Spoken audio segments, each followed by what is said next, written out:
family to a lifelong commitment. I've known these two individuals for a majority of my life independently, not in a relationship. And in college, it was interesting. I remember getting a phone call by a late friend, Dustin, saying how cool Heather was, how she was essentially one of the guys. Never in my wildest dreams did I imagine that her and Corey would come together and eventually be here today. And it was interesting though, as life progressed and as we moved forward, how at the lake house, you started seeing Corey do some little things, like put his arm around Heather, or he started rubbing her hand, or rubbing her feet excessively. Now, there's being friends, and then there's being friendly, and this was on the friendly side. I emailed the wedding party just to come up with a few statements about the individuals. Heather, I did learn that you used to feed your sister bugs when you were a child. Totally unfounded. Protein. I heard statements about the importance of listening. I heard how great of a friend you are and how they're looking forward to having you as a sister also in the family. Corey, I can't mention anything.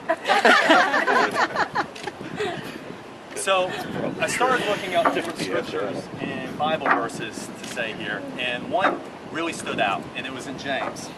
It said, "Consider all joy, my brethren, when you encounter various trials, knowing that testing of your faith produces endurance, and let endurance have its perfect results, so that you may be perfect and complete, lacking in nothing." I read these statements and I instantly thought of y'all, because life's an adventure. It's Captain Ron infused with rum. It's sailing across the Panama Canal. It's swimming with whale sharks.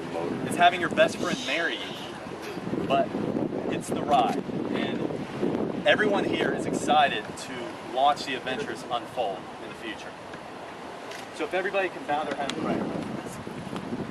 Treat yourselves and each other with respect.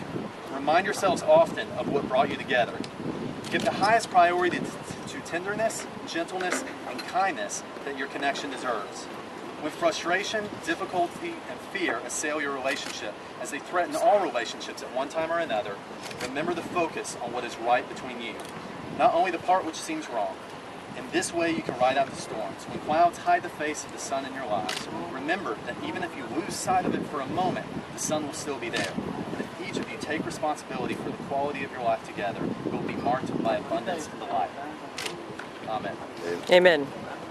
Christian, you have the reins.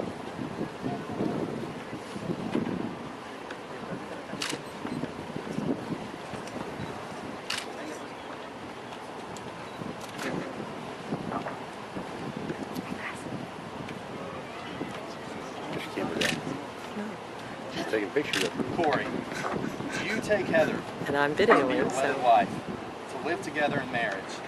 Do you promise to love her, comfort her, honor, and keep her for better or worse, for richer or poor, in sickness and health, and forsaking all others, be faithful only to her, so as long as you may live? I do. Heather, do you take Corey to be your wedded husband, to live together in marriage? Do you promise to love him, comfort him, honor, and keep him forever, for better or worse, for richer or poor, in sickness and health, forsaking all others, be faithful only to him, so as long as you both shall live? In Corinthians, it talks about how love is patient, how love is kind. It says it does not boast, it does not envy, it is not proud. It's going to take trust, dedication, faith, but above all, commitment. Everyone here in this audience is looking forward to watching the years unfold in front of us and talking about the many adventures that are going to happen between you two.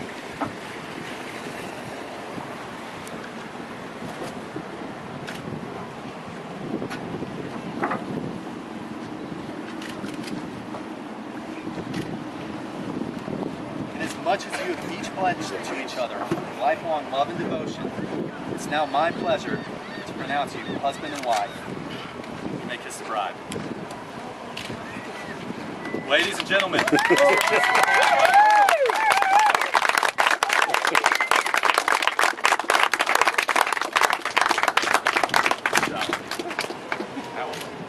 Let's go snorkeling. All right.